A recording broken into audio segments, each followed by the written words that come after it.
Zipho Sikhakhane is a sought-after global speaker, thought leader, writer, and business strategist.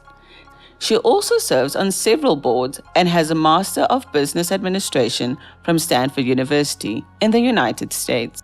A lifetime entrepreneur and angel investor, she also founded EMZ Advisory, a management consulting firm operating since 2015, enabling leaders and businesses to unleash their growth potential. In this podcast, she shares about her journey to self-discovery and accelerated growth in life, career, and business on a more intimate setting, a podcast.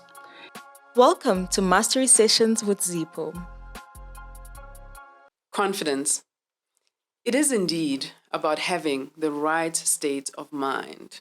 That's where we start, before you even invest in your journey about developing yourself to become more confident as an individual and thus leveraging it to be effective in different segments of your life. The thing about confidence is that ultimately, it's about your own reputation with yourself. You know, when we talk about confidence, a lot of people, they go immediately thinking about, okay, it's about having, that presence, I must walk tall, I must speak tall, I must be this individual that walks into the room and then everyone all of a sudden pauses because you've managed to get their attention. That's not actually what's important and critical when you're thinking about confidence. It starts with you, right? And being able to think about what is the mind state, right, that I have when I think about myself, what I can do, what I can achieve, and what I'm capable of. And so when you're going into that, the first thing is being cognizant of the fact that it's ultimately about your own reputation with yourself. It's about you. It's completely actually internal. It's not actually external. External is only a second part of it, right? So confidence is then linked to how much you trust yourself as an individual, because it doesn't matter what it is you're aspiring to get to, what it is you want to be doing, what it is that you want to believe you can do. If you don't trust yourself, it's not going to happen, right? Even if you make promises to yourself, ultimately, if you don't trust that you can do it, it's going to be a problem, right?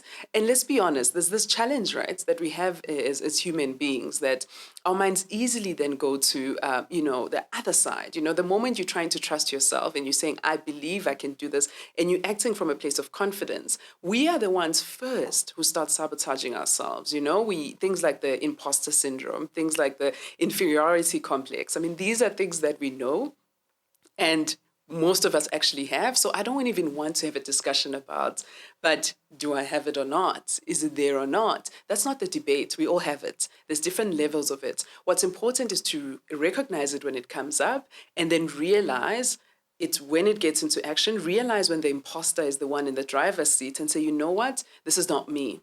And the only way to do that properly is actually learning how to trust yourself. And one of the things that was interesting also, especially with the challenges that, leaders, even in the context of business, the challenges that they faced the last couple of years, one of the biggest topics that my management consulting team was then focusing on particularly was this topic of trust. I mean, imagine in the workplace and business talking about trust. Why were we talking about trust? Because ultimately, in general, leaders just lost trust in themselves, right? I mean, their staff, the employees lost trust in their own leaders because nothing made sense when we just had so much change and so much disruption happening at the same time. So there was a whole theory and a whole set of insights around, so how do you build that trust within yourself, but also even with the individuals that you interact with, so that we operate in a more confident space with each other. And in the book, I elaborate a little bit more on the concept of trust, but and also the different models and frameworks you can obviously use in different contexts. But what I do want to get to is something that's very important, though, that it comes back to when we're talking at an individual level, right?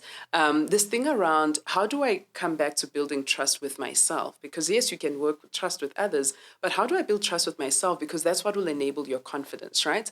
There's a concept actually called cognitive dissonance, right? So it directly impacts your ability to have that trust with yourself, right? It actually describes your mental discomfort that results from when you have these two conflicting beliefs, right? Whether values or attitudes, etc., right? So there's two states that are happening. You're trying to seek some kind of consistency, like in your attitude, in your perceptions.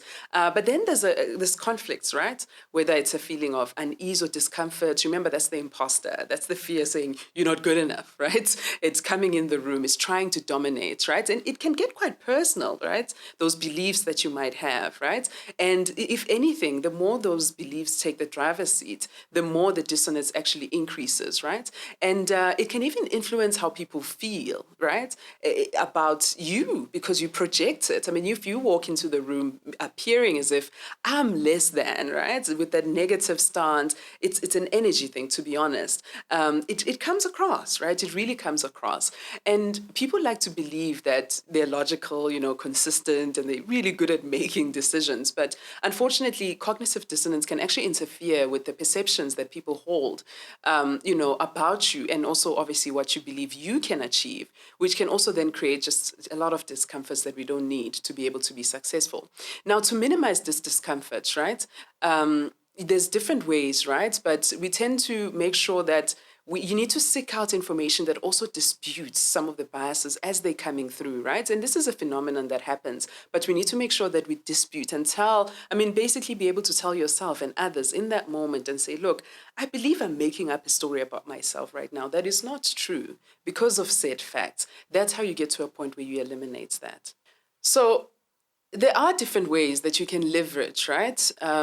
Different techniques that you can use to try and help yourself figure out ways of staying more and more in that more confident state of mind, right? Simple things like even trying to document, right? And celebrating wins, right? Of all sizes, right? Is important because then what you're doing is that you're creating those reminders to yourself that I am actually capable, because we humans, we forget easily, right? Remember the negativity bias that I talked about in another episode, right, previously. Now, according to research, right, if you actually start tracking down some of the small wins and the achievements, that you do, that you achieve regularly, small ones, it doesn't have to be big things. It really helps a lot in enhancing your motivation, right? And so find ways to record your progress. So you can also celebrate some of the big wins. It will help a lot with just boosting your sense of confidence. So for example, for me, it took me a long time to take those moments that I needed to just learn to pause and just celebrate, right? Because I was always moving on to the next thing. And you just realize after a while, you're not doing enough to create that space of being positive, and of actually saying, you know what, I want to celebrate this moment because it's very special. And I've had various coaches, as much as I, coach and have trained people over the years. And I mentioned already that I've built a whole team of trainers and coaches now that are responsible for rolling out a lot of the models and the frameworks. Research shows that if you actually do different things to start recording your progress, even small wins all the time, right? It can help a lot in boosting your confidence on a regular basis. Now, this is something that I struggle with. As someone who always moves quickly all the time from one milestone to the next, I really had to learn, right, to get to that state where I can just appreciate that moment and celebrate the quick wins because I wasn't acknowledging them, right? And as a result, I wasn't using that state of mind, right? Of saying, but you keep winning, because ultimately every day there's milestones that you reach. And I've been helped a lot. I mean, I use different coaches in different parts of the world. I mentioned already that I've built a team of coaches now that follow some of the coaching models that I invented, and also trainers that run a whole set of programs around some of these things. But some of the habits that I do on a daily basis, for example, is every time, as part of my evening ritual before I go to bed, and I use the digital journal because it's faster for me. The written one, I use it when I have a little bit more time. But I take my digital journal, I start typing, and some of the things that I put down is I challenge myself to say, what are the 3 things that you're most grateful for today? What are some of those main wins? What are some of those main celebrations? And if I feel that I'm in a space of anxiety, I challenge myself to say, you know what are the 3 things that I'm most concerned about? Because ultimately, you cannot solve everything right now, right? And also, what am I most looking forward to for the next day? And then each week, I track the milestones. Each week I track, monthly. So weekly, I actually track some of the big milestones. I force myself to write what are some of the things that were the wins this week. And then monthly, I do a whole detailed exercise, against my goals. I do it biannually, I do it annually. And I even make sure that I take a moment to actually go and just celebrate, even if it's just buying yourself, something as simple as, getting my favorite flavor of ice cream, because I feel like this was a good week. This was a good day. I mean, these are just small things that you're doing to build that confident state of mind, right?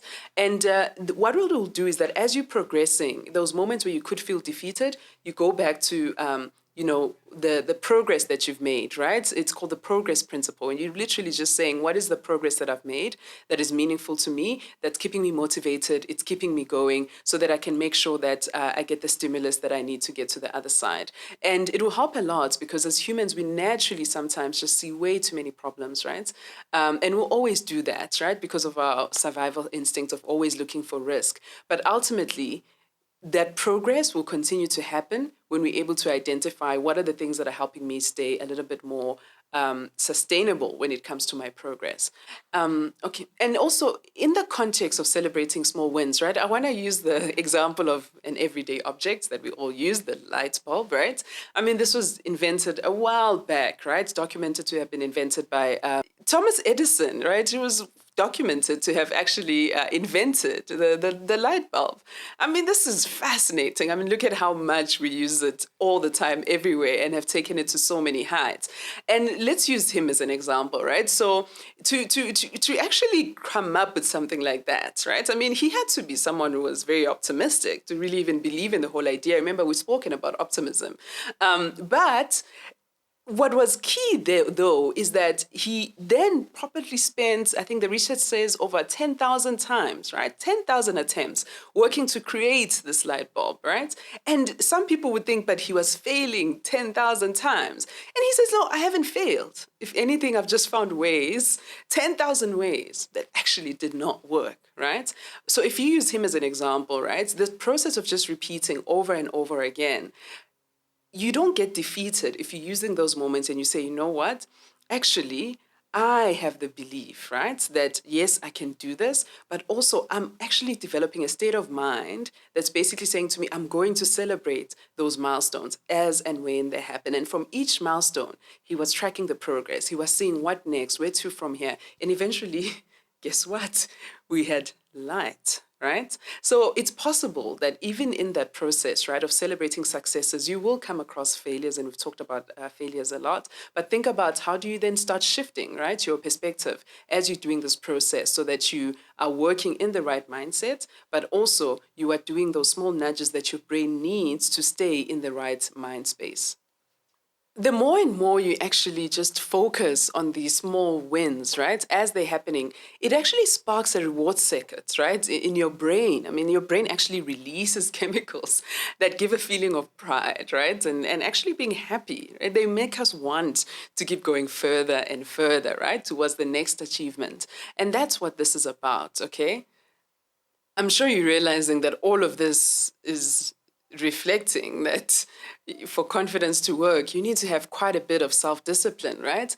And so you need to find ways to then be a little bit more disciplined as an individual, right? So you need to make sure that you keep these commitments to yourself, because as you keep these commitments to yourself, your trust in yourself will start going up and up and up to a point that you don't actually need to invest that much effort to be able to get to a point where those small wins. I mean, look at me now as an example. I do my mini celebrations every day, all the time. Big milestones, small milestones. I don't miss anything. And I used to miss all of it before because I was always keen to move on to the next thing, right? So try it and see what happens. Look, if you're someone who's struggling with self-discipline, I know there's many out there. It's okay. Don't worry. There's tools that you can use, right? And I elaborate a lot more on these in the books that I'm working on. But one of the things that I do want to mention is that Gretchen Rubin, right, another inspiring researcher, she actually had this book called The Four Tendencies. What was really insightful is that she was actually able to create this formula, right, where you actually able to realize that certain people, right, are actually driven by internal forces. Some people are driven by external external forces of motivation. Some people it's both, some people it's none. And so there's sort of these 4 groups of people, and you can complete the survey for free online to figure out which individual you are. So I quite enjoy it a bit, because what it did is that as soon as I learned the exercise, I was able to see the things that motivate me. In some context, I need external motivators, right?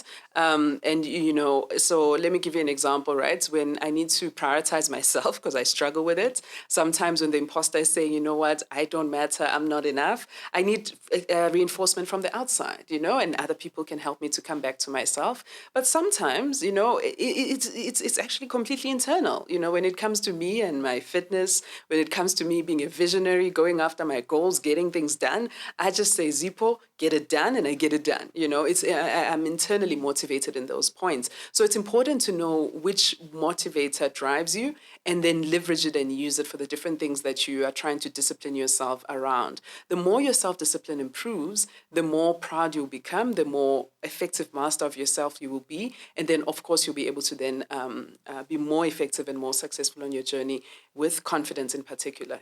And I'll be honest, right? This thing around finding out what is your internal motivators and your external motivators, it's hard because, again, sometimes we even judge ourselves. Like, why do I need an external motivation, right? Or the opposite. I mean, there's people who are driven by not being motivated internally and externally, the rebels or contrarians, right? So it's okay. It's all just about understanding who you are. We're all different. We all come up in different shapes. But focus on changing the state of mind. If you're able to change your state of mind such that it creates a space where confidence is one of the friends that you can have sitting with you in the room, alongside fear, alongside the inferiority complex or anything else that's sitting there, we're starting to invite confidence. And then once you invite confidence, you are then ready to go beyond the state of mind and start doing the work, the actual activities that will be able to help you to actually enhance and advance, because that's what the next episode will be focused on.